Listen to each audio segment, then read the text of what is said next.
What? Mr. Martinez, you already fired Zeus. Binabawi mo ba ang desisyon mo dahil lang sa nalaman mong isa siyang masipag na empleyado? Marami namang mas masipag kaysa kanya na pwedeng pumalit. Besides, he really offended me. Pagmamaktol ni Trevor matapos agawin sa kamay ni Joey ang cellphone. Di niya maunawaan si Noah kailan pa naging mahabagin ito. Napataas naman ang kilay ni Zeus dahil sa sinabi ni Trevor. Talaga, siya pa tong gumalit kay Trevor? Nakakatawa. Shut up! From now on, I have nothing to do with your family. Sigaw ni Noah mula sa kabilang linya ng tawag. Kung di lang dahil sa pakiusap ni Trevor, hindi niya sana gagawin ang bagay na to. Muntik siyang mawala na mukhang ihaharap sa pamilya Lawrence kung sakali dahil kay Trevor. Gusto ng lahat ng nasa upper class na pamilya na mapalapit sa pamilya Lawrence at syempre, kabilang siya ron. Hindi inaasahan ni na Divina ang naging tugon ni Noah kay Trevor. Hindi ka panipaniwalang tatalikuran na lang ng ganon ni Noah ang pagkakaibigan nila ni Arnold dahil lang sa nangyaring to. Nakaramdam naman si Trevor ng bahagyang pagkabahala nang marinig ang sinabi ni Noah. Maliit pa lang siya magkaibigan ito at ang kanyang ama, kaya hindi niya maunawaan ang lubos kung bakit ganito na lang ang naging reaksyon ni Noah dahil sa lang hiniling niya. Tanggalin nito si Zeus sa trabaho. Mr. Martinez, you can't do this to us. Di siya natuloy sa kanyang sasabihan na makitang pinatay na ni Noah ang tawag, kaya inis na napamura na lamang siya. Sa puntong yon, cellphone ni Divina ang tumunog. Si Noah ang tumatawag. Hello sir, may galak na sambit ni Divina. Kahit siya mismo naguguluhan din sa biglaang pagpapalit ng desisyon ni Noah, pagkatapos itong malaman kung sino ang empleyadong nirereklamo ni Trevor.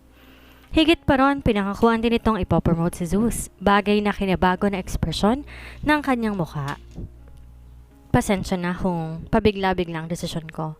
I was kinda in a hurry kaya lang ako pumayag sa kahilingan ni Trevor without asking you first, patungkol sa totoong nangyari. Pagpapalusot ni Noah. No problem, sir. Malugod na sambit naman ni Divina. May I know kung anong kasalukuyang posisyon ni Mr. Lawrence? Tanong ni Noah. Kahit medyo nagtataka si Divina sa kung paano tawagin ni Noah si Zeus, binaliwala niya na lang yon. Di naman kasi ganito ang tawag ni Noah sa mga staff na mas mababa sa kanya. Assistant manager, kung di tinatawag niya lang sa kanilang mga pangalan. Marahil totoong ina-appreciate na nga ni Noah ang kasipagan ni Zeus sa trabaho, kahit part-timer lamang to. Isang estudyante po si Zeus kahit nagpa-part-time po siya gabi-gabi sa Shine Dine bilang isang dishwasher para may magasos sa pag-aaral niya. Mahinang natawa si Noah dahil sa nalaman. Ang isang young master ng pinakamayamang pamilya sa bansa, nagtatrabaho lang bilang isang tagahugas ng plato. Ibang klase nga naman ang tradisyon ng pamilya Lawrence. Isa nga siyang masipag na empleyado kung ganon. Sana pala noon mo pa pinaalam sa akin ang tungkol kay Mr. Lawrence nang sa gayon, nalagay ko siya sa mas mataas na posisyon para na rin lumaki-laki ang sahod niya at matulungan ito ang kanyang pag-aaral. I'm sorry for not telling you sooner, Mr. Martinez. Paghingi ng paumanhin ni Divina. Hindi sa nakaligtaan lang ni Divinang sabihin, kung hindi ay si Zeus na ito mismong tumangging taasan ng kanyang sahod. Bagay na kinatataka ni Divina dahil sa alam niya ang estado ng pamumuhay ni Zeus. It's fine, Mr. Salazar, as long as you have already fired Mr. Suarez. Agad napakunot ang noon ni Divina. Anong kinalaman ng pagsasasante niya kay Jeff sa hindi niya pagsabi kaagad kay Noah patungkol kay Zeus? Di pa man nakakatugon ng oo si Divina na magsalita ulit si I want you to appoint Mr. Lawrence as the new assistant manager at the Quezon branch. Nanlalaki ang matang napatingin si Divina kay Zeus. Di niya lubos sa kalaing ipopromote ni Noah si Zeus sa ganong posisyon. Tama ba ang pagkakarinig niya sa sinabi ni Noah? Alam man ni na Zeus na si Noah ang kausap ni Divina sa cellphone, wala silang kaide-ideya.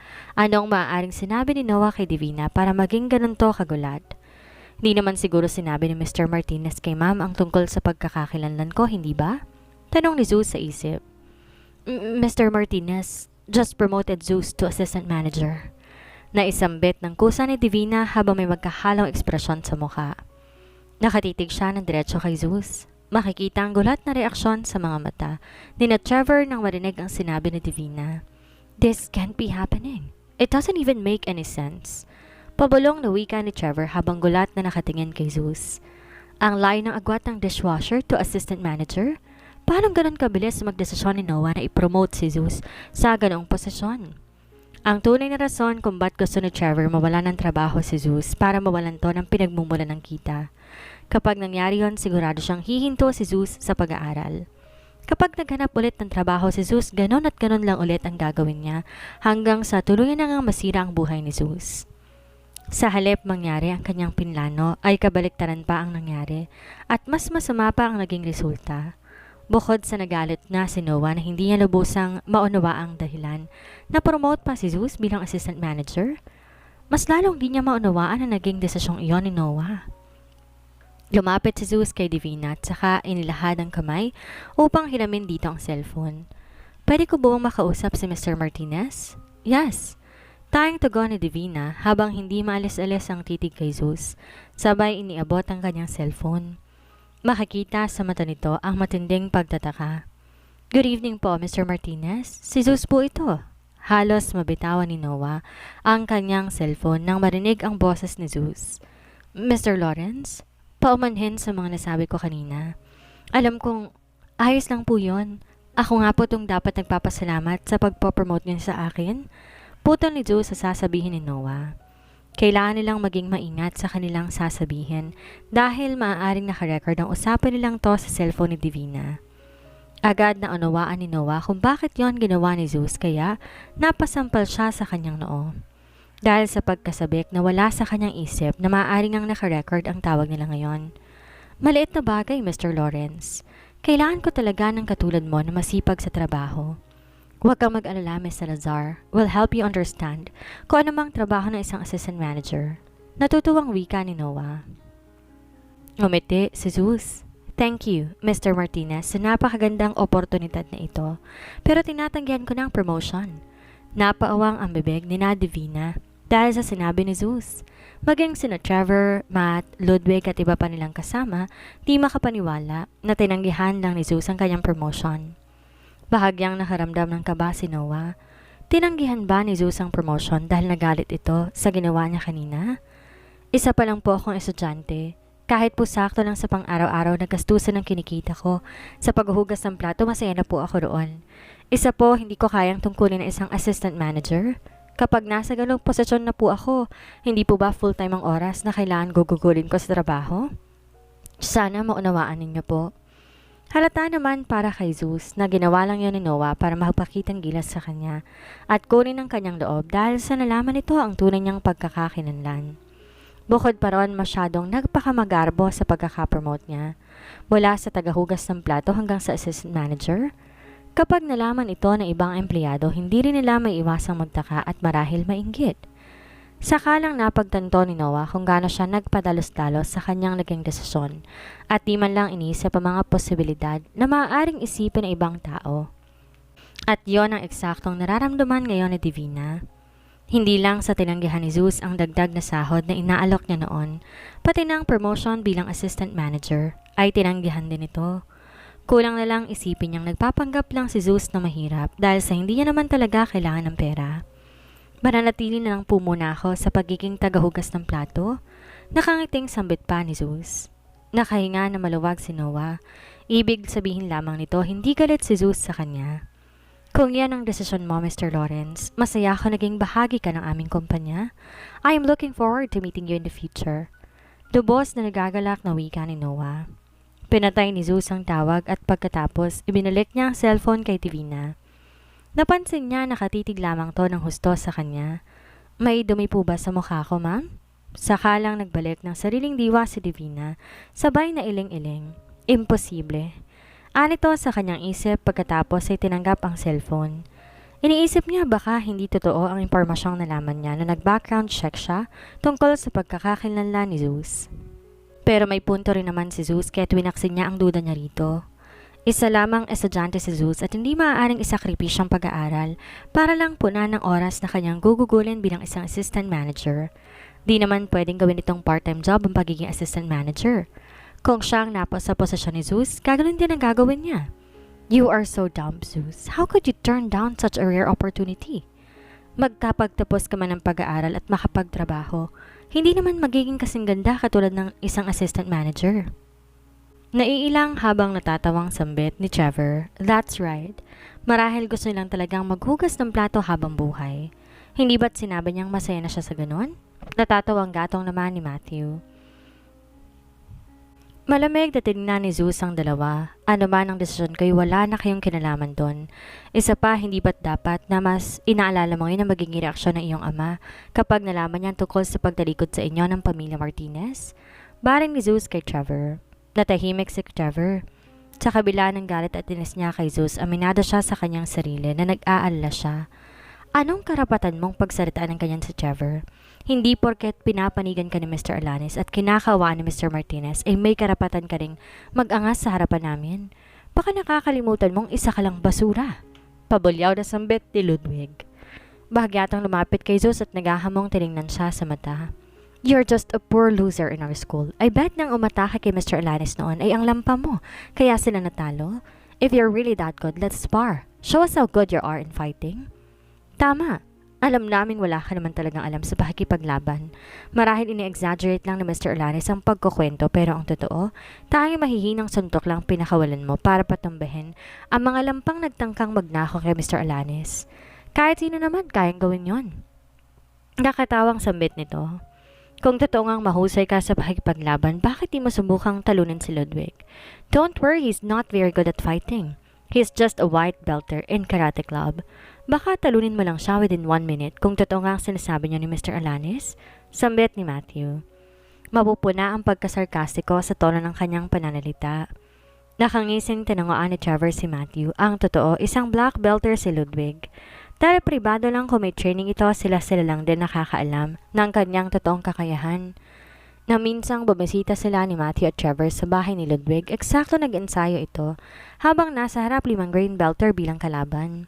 Nagawang talunin naman yon ni Ludwig nang walang kahirap-hirap.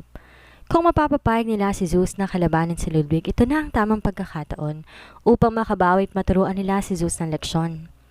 Ilang segundo pinagmasdan ni Zeus sina Trevor bago magsalita.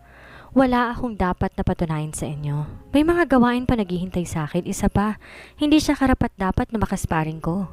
Natawa si Trevor. Huwag mong sabihing natatakot ka lang. O baka naman totoo nga ang hinala naming isa lang kasinungalingan ng mga sinabi niyo ni Mr. Alanis. How dare you slander me in front of my own family's house? Hindi niyo pwedeng pilitin si Mr. Lawrence sa ayaw niyang gawin. Besides, he is here due to work. Not for causing trouble like you are doing right now. Galit na singhal ni Joey. Anong karapatan ni Trevor na pagdudahan ng kakayahan ni Zeus? Hindi pa ba sapat ang abalang ibinigay nila dito? Kahit na hindi naman totoong nasaksihan ni Joey kung paano makipaglaban si Zeus, alam niya, isa sa mga naging ensayo ni Zeus ay martial arts.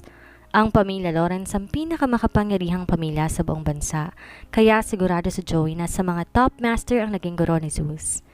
Kung pipilitin na makipag-sparring si Zeus kay Ludwig, magiging katawa-tawa lang kahihinatnan ng kanilang laban? My apologies, Mr. Alanis. Katuwaan lang naman po ito. Di pa naman nagsisimula ang main event kaya't we can use this spare time to have some fun? Ayaw niyo po ba makita ulit kung paano makipaglaban si Zeus, Mr. Lawrence, ha? Napa-esmid si Trevor.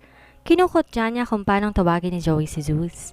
Alam niyang mas mataas pa rin ang estado niya kaysa kay Joey kaya kukutyain niya ito hanggat gusto niya. You brat!